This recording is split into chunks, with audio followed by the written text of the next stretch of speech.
मझी समुद्र रे बुड़ी जाइछि कार्गो जहाज को उद्धार पई उद्यम जारी। भारतीय तटरक्षी बाहिनी एवं नौसेना पक्षरु रेस्क्यू 2 जण क्रू मेंबर उद्धार होइथिबा सूचना रहिछि।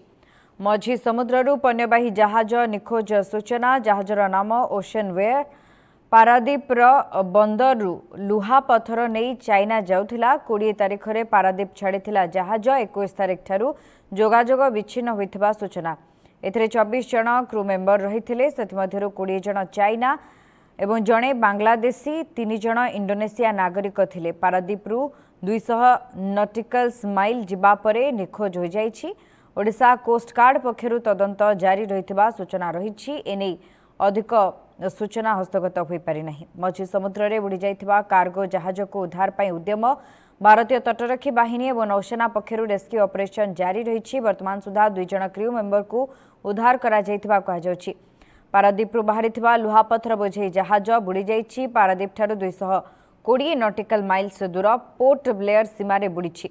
जहाज रे 20 चीन नागरिकक समेत मोट 24 क्रू मेंबर थिले। गभीर समुद्र रे विदेशी जहाज निखोज हेबा घटना वर्तमान समस्त को स्तब्ध करिछि। अधिक सूचना पे मो सहित फोन लाइन जोड़ी होइछन्ती जगतसिंहपुर प्रतिनिधि देवज्योति रहिछन्ती। देवज्योति, वर्तमान 220 नॉटिकल माइल्स दूर रे पोर्ट ब्लेयर सीमा रे जहाज बुड़ीथिबा खबर रहुछि। कहा जाउछि 2 जण क्रू मेंबर उद्धार होइछन्ती।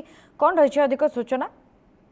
शुभस्मिता, जो पारादीप जो मझी समुद्र रही एक पण्यवाही जहाज बुड़ी जावा घटना सामना को आसी और जहाँ जना पड़ी ये जहाज टी गत 20 तारिख दिन पारादीप में पहुंचला और पारादीप लुहा पत्थर भर्ती कर सिंगापुर दे चाइना जाऊला।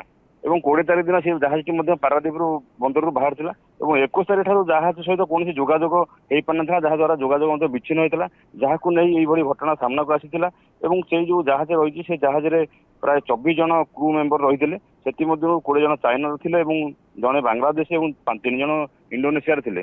जहाँपर जो घटना सामना को आसला आमर जो रही तटरक्षी बाहिनी अच्छी और नौसेना पक्ष आमर समुद्र भीतर खोजाखोजी जारी रही है। खोजाखोजी जारी रहा 2 जन क्रू मेंबर को उद्धार कर जो जहाज टी रही प्राय पारादीप ठारू 200 नॉटिकल माइल भितर बुड़ी जना पड़ी। शुभस्मिता, तेबे एने पूर्वरु किछि सूचना रहितला कि केउ स्थान को एवं किभଳି भाबरे यातायात करूछि जोगाजोग केउ दिन विच्छिन्न होइछि? काहेकि ना कह जाउछि 20 तारिख दिन यह बाहरिथिबा बेले 21 तारिख दिन जोगाजोग विच्छिन्न होइथिला।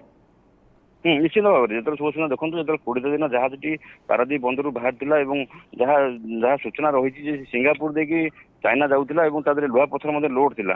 किंतु जितेबाला जोगाजोग चली था 21 तारिख जोगाजोग विच्छिन्न होता तो से समस्त मुंडबिंधार कारण पलटिला। तटरक्षी बाहिनी और नौसेना पक्षर आमर समुद्र भितर खोजाखोजी आरंभ होता है। जहाँ एवं सूचना मिली जहाँ सूचना हस्तगत होती 2 जन क्रू मेंबर को उद्धार कर उद्धार कर समुद्र भितर तदंत जारी रही।